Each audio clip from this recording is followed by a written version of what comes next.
Então vamos lá. A nossa federação, ela, como se dá então, né? Como foi que a Constituição Federal de 88 previu a nossa federação? Temos aí pelo menos 2 dispositivos que falam sobre isso. No artigo 1º, a Constituição diz assim: a República Federativa do Brasil, formada pela união indissolúvel dos estados e municípios e do Distrito Federal. Lá no artigo 18, ela vai falar a organização político-administrativa da República Federativa do Brasil compreende a União, os estados, o Distrito Federal e os municípios, todos autônomos nos termos desta Constituição.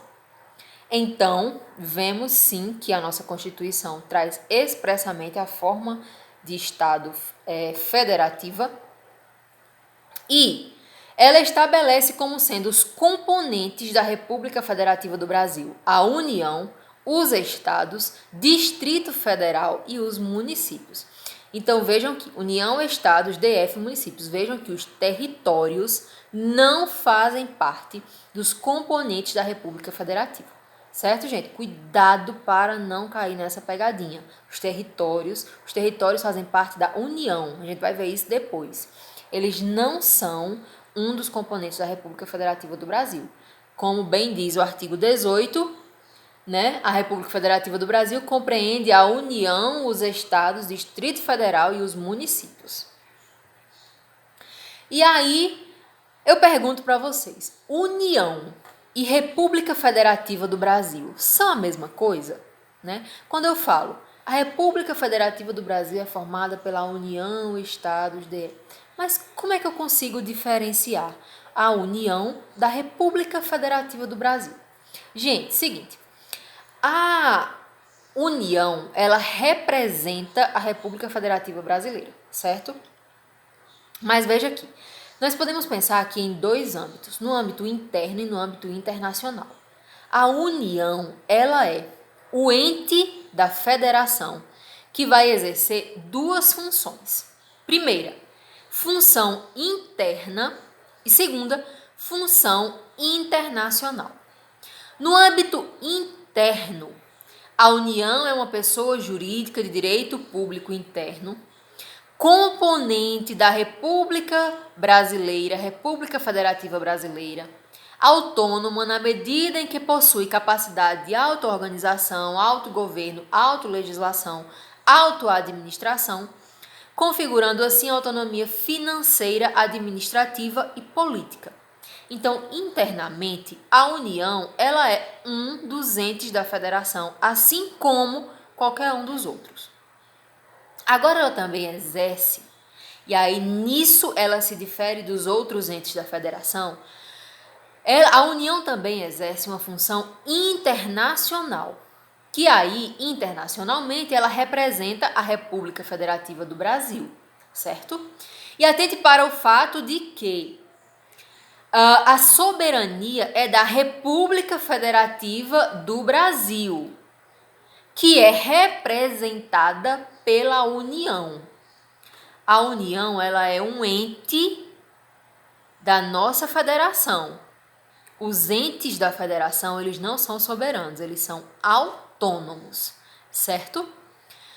A União, quando representando a República Federativa do Brasil, ela é dotada de soberania.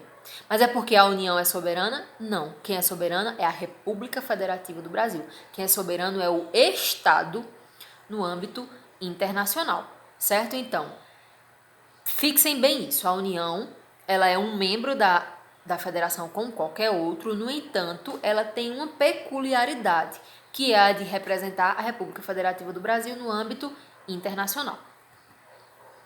Certo? E aí o próximo slide, vocês vão ver aí que ele vai falar sobre os bens da União. Esse assunto a gente vai ver em uma aula específica, os bens de cada um dos entes. Certo? E aí, vamos passar agora para a parte de competências. Como nós vimos, a nossa federação, ela é dotada dessa característica, né? Cada um dos seus entes é coparticipante nas competências, né, que precisam ser executadas por eles, por estes entes. Então, vemos que não existe uma distribuição engessada, né? Diferente de outras federações. A nossa federação, quanto à repartição das competências, ela é do tipo cooperativa, né? Como nós já vimos.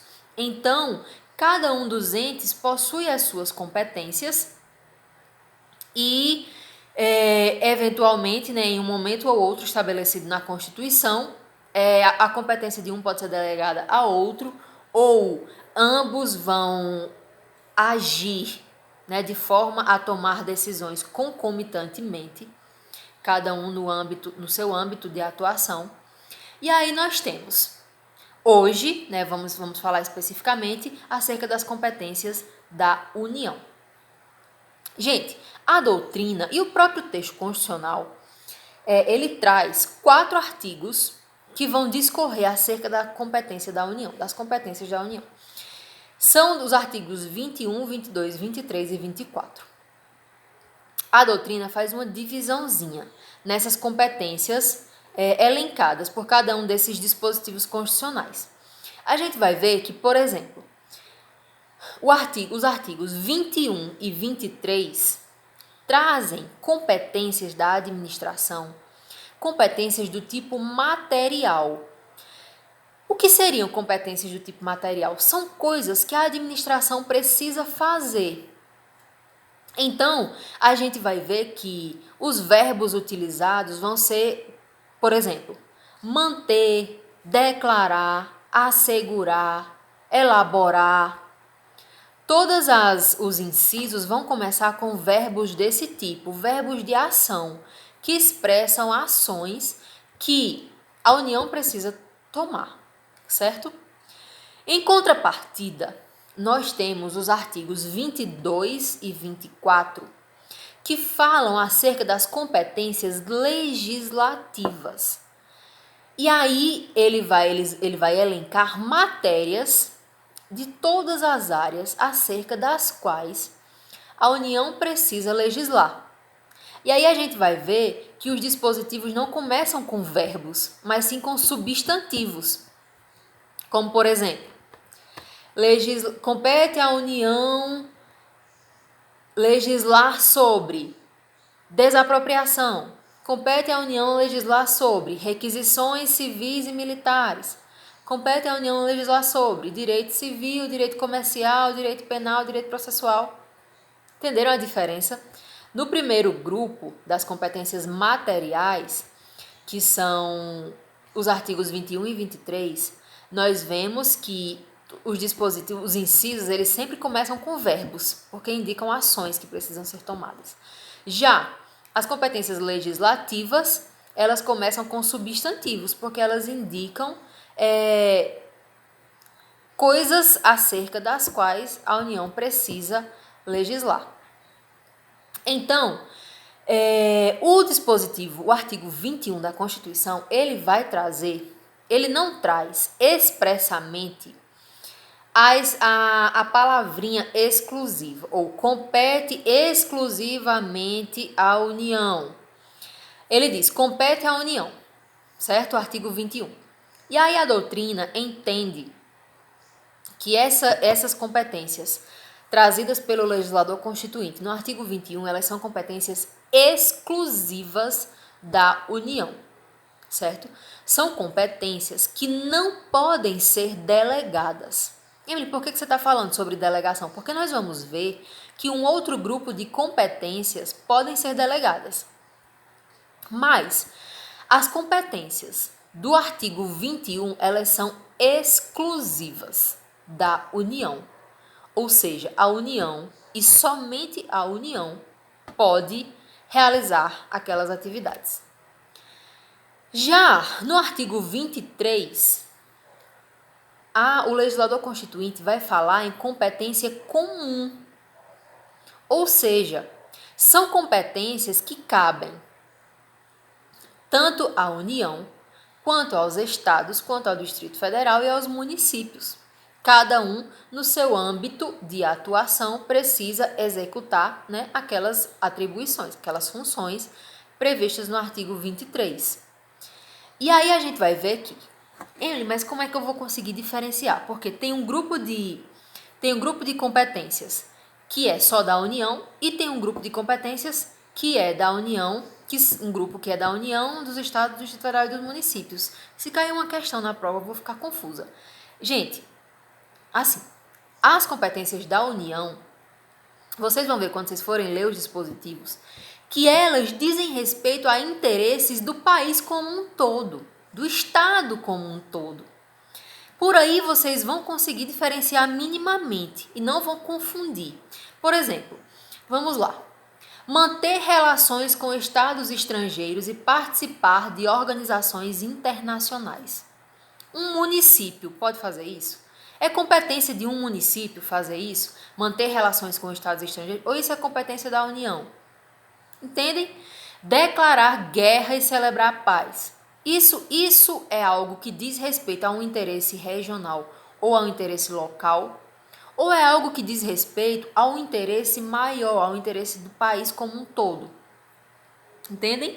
É nesse aspecto que vocês vão conseguir diferenciar, distinguir as competências exclusivas da União e as competências comuns, né, que dizem respeito à União, aos estados, ao Distrito Federal e aos municípios. Quando a Constituição, no artigo 23, fala em competência comum, ela está dizendo que a União, naqueles casos ali, a União vai resolver os problemas que dizem respeito ao interesse geral de todo o território, todo o Estado. Os estados vão resolver os problemas que dizem respeito ao interesse regional, assim como o Distrito Federal. E os municípios vão resolver as questões que dizem respeito ao interesse local. Cada um vai agir dentro do seu âmbito de atuação. E nós podemos ver aqui exemplo. Zelar pela guarda da Constituição, das leis e das instituições democráticas e conservar o patrimônio público. Sobre essa competência, os municípios vão atuar no seu âmbito de atuação, os estados naquilo que lhe diz respeito e a União naquilo que lhe diz respeito. Cada um vai executar essas atribuições dentro da região, da sua região de atuação, da sua zona de atuação, certo? Por exemplo aqui, cuidar da saúde e assistência pública, da proteção e garantia das pessoas portadoras de deficiência. Cada um vai fazer isso no seu âmbito de atuação. São competências materiais, vejo que começam com verbos: zelar, cuidar, proteger, impedir, proporcionar. São competências materiais, mas que podem ser executadas não necessariamente exclusivamente pela União, né? Cada um dos entes dentro do seu âmbito de atuação irá executar essas determinadas competências previstas no artigo 23. Certo, gente? E aí, professora, como é que eu vou fazer para memorizar? Gente, aqui requer de vocês um trabalho exaustivo de leitura e exercícios, certo? É só através de muita leitura, de uma leitura apurada, de uma leitura reiterada, repetida, que vocês vão conseguir memorizar, certo? Obviamente que com essa noção que eu já dei para vocês, na maioria das vezes vocês já vão conseguir fazer a distinção. Mas pode ser que um inciso ou outro não transmita essa ideia de forma tão clara. E aí, obviamente, vocês precisam, né, ter estudado, memorizado, para saber se é competência exclusiva ou comum.